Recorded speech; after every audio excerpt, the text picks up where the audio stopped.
Assalamualaikum warahmatullahi wabarakatuh. Berjumpa kembali dengan Bapak pada mata pelajaran Pendidikan Agama Islam dan Budi Pekerti dengan materi larangan pergaulan bebas dan perbuatan zina. Adapun kompetensi dasar yang harus Ananda miliki setelah mempelajari ini, pertama, meyakini bahwa pergaulan bebas dan zina adalah dilarang oleh agama.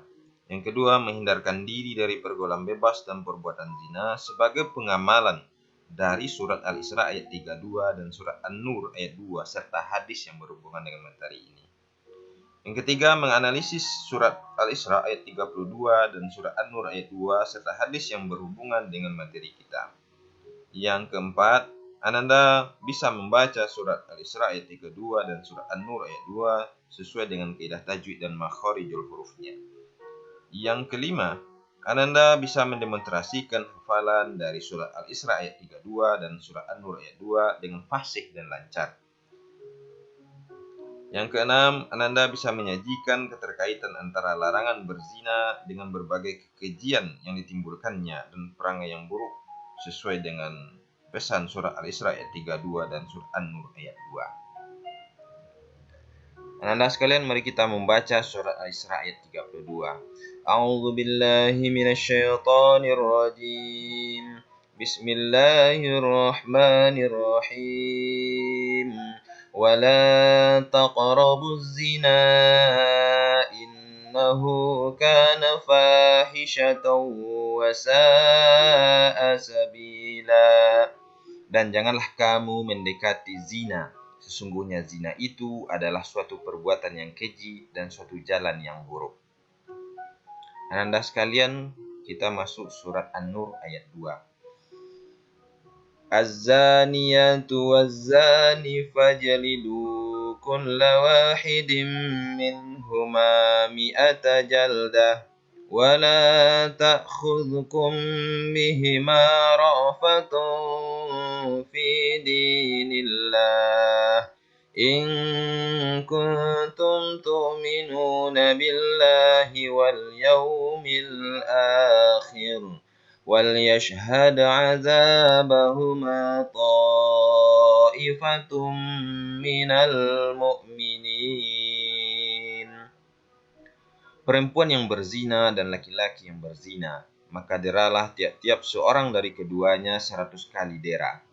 Dan janganlah belas kasihan kepada keduanya, mencegah kamu untuk menjalankan agama Allah, jika kamu beriman kepada Allah dan hari akhirat, dan hendaklah pelaksanaan hukuman mereka disaksikan oleh sekumpulan orang-orang yang beriman.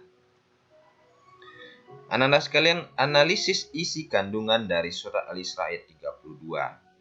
Yang pertama, janganlah kamu mendekati zina. Maksudnya adalah Islam memerintahkan untuk menjauhi segala sesuatu yang bisa mengundang terjadinya perbuatan zina. Pertama, memandang perempuan yang bukan mahramnya. Ini dengan syahwat. Yang kedua, berduaan dengan lawan jenis yang bukan mahramnya. Yang ketiga, berpakaian yang tidak menutup aurat. Yang keempat, melihat film yang mengumbar aurat atau situs-situs porno. Adapun yang kedua, bagaimana analisisnya? Menjauhi segala bentuk pergaulan bebas. Perbuatan zina termasuk sesuatu yang keji, karena perbuatan tersebut menimbulkan keburukan antara lain. Yang pertama, merusak tatanan hukum dan sosial. Yang kedua, merusak harkat martabat manusia. Yang ketiga, menimbulkan penyakit sosial. Adapun yang ketiga, kita wajib menjalankan aturan Allah Subhanahu wa taala, termasuk aturan pergaulan dengan lawan jenis. Berikut analisis isi kandungan dari surat An-Nur ayat 2. Yang pertama, ayat ini memberikan ketegasan hukuman bagi pelaku zina dan laki-laki dan perempuan. Yang kedua, pezina perempuan ditempatkan di awal ayat memberikan pelajaran agar wanita jangan mau diajak untuk berduaan di tempat sunyi ataupun terang-terangan. Adapun yang ketiga, hukuman bagi pezina bagi sudah pernah menikah dihukum rajam sampai mati. Adapun yang keempat, pezina laki-laki dan perempuan dalam artian perjaka dan masih perawan yang terbukti melakukan zina dihukum dera atau cambuk sebanyak 100 kali dan diasingkan selama 1 tahun dari kampungnya. Yang kelima, pelaksanaan hukuman zina tidak boleh ada rasa kasih sayang, walaupun terhadap keluarga sendiri. Yang keenam, penetapan hukuman zina harus melengkapi bukti-bukti yang meyakinkan atau berdasarkan pengakuan si pelaku atau jika si perempuan telah hamil.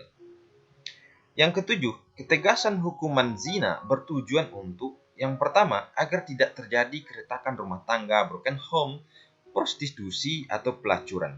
Yang kedua, menguatkannya atau kuatnya lembaga pernikahan. Dalam hal ini yang berperan adalah KUA. Yang ketiga, menumbuhkan pribadi yang menjaga kesopanan dan kesantunan dalam pergaulan. Dan yang keempat, yang terakhir, menutup pintu penyebaran penyakit kelamin, misalnya HIV dan AIDS. Adapun hadis yang terkait dengan larangan zina dan pergaulan bebas. An Ubadah ibnu Somit qala Rasulullah sallallahu alaihi wasallam al-bikru bil bikri jildu mi'ah wa nafa sanah wasaibu bisaibi jildim mi'ah warrajmu. Dari Ubadah bin As-Somit berkata bahwa Rasulullah SAW bersabda, jika berzina dengan gadis, hukumannya 100 cambukan dan diasingkan setahun. Duda berzina dengan janda, hukumannya 100 cambukan dan dirajam. Zina adalah bertemunya kelamin pria dan wanita di luar pernikahan layaknya suami istri. Dalam hal ini, zina itu terbagi kepada dua.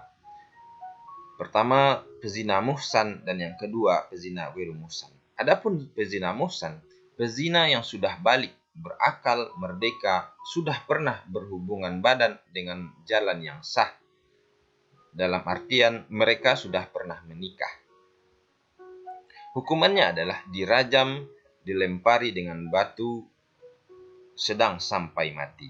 Adapun pezina ghairu muhsan, pezina yang tidak mencukupi syarat-syarat pezina muhsan antara gadis, perawan dengan bujang atau perjaka.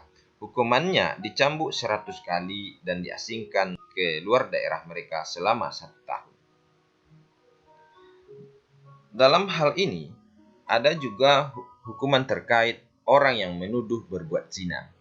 Menuduh orang lain berbuat zina termasuk dosa besar dan akan mendapatkan hukuman dera. Jika orang yang menuduh sudah merdeka, maka akan didera sebanyak 80 kali atau dicambuk 80 kali. Sedangkan jika hamba sahaya atau budak dicambuk atau didera sebanyak 40 kali.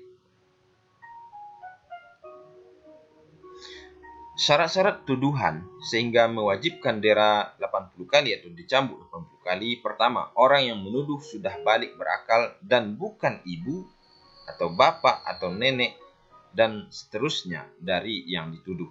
Yang kedua, orang yang dituduh adalah orang Islam, sudah balik, berakal, merdeka dan terpelihara. Dalam artian orang yang baik. Hukuman tuduhan untuk orang yang menuduh menjadi gugur jika memenuhi hal-hal berikut. Pertama, mendatangkan 4 orang saksi yang menerangkan bahwa yang tertuduh betul-betul berzina. Lihat surah An-Nur ayat 4. Yang kedua, dimaafkan oleh orang yang tertuduh.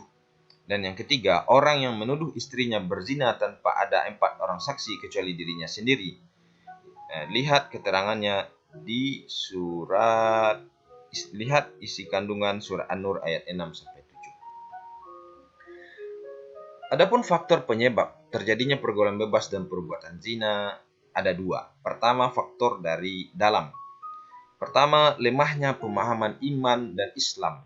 Yang kedua, bisikan setan, pola pikir, rasa ingin tahu, dan ingin mencoba-coba. Yang ketiga, lemahnya pemahaman terhadap dampak pergaulan bebas dan perbuatan zina. Yang keempat, gaya hidup yang tidak terkontrol. Yang terakhir, komunikasi yang tidak harmonis. Adapun faktor dari luar, paham sekulerisme dan liberalisme di kalangan masyarakat yang merajalela. Yang kedua, lemahnya kontrol orang tua. Yang ketiga, menurunnya fungsi kontrol dari masyarakat. Yang keempat, pengaruh media massa. Yang kelima, minimnya sarana pengembangan dan aktivitas remaja. Adapun dampak negatif dari pergaulan bebas dan perbuatan zina yang mendekatkan kepada perbuatan zina, pertama, lemahnya ketahanan iman. Yang kedua, malas beribadah kepada Allah Subhanahu wa taala. Yang ketiga, pergaulan lawan jenis yang di luar batas normal. Yang keempat, adanya pelanggaran dengan mengkonsumsi minuman yang memabukkan dan sejenisnya. Yang kelima, terjadinya penyakit kelamin, HIV, AIDS. Yang terakhir, terjadinya tindak kekerasan dan kriminal. Anak-anak sekalian, tentu di balik pelajaran kita ini ada manfaat dan hikmah yang bisa kita petik dari menjauhi pergaulan bebas dan larangan mendekati zina. Pertama, terhindar dari penyakit kelamin. Dan yang kedua, terhindar dari perbuatan dosa. Dan yang ketiga, terjaganya nama baik keluarga. Yang keempat, terhindar dari aib yang memalukan. Yang terakhir, jiwa dan raga tetap bersih dan suci. Itulah materi kita pada kesempatan kali ini. Semoga bermanfaat untuk kita semua dan bisa diamalkan pelajaran dan hikmahnya. Billahi taufiq wal hidayah. Assalamualaikum warahmatullahi wabarakatuh.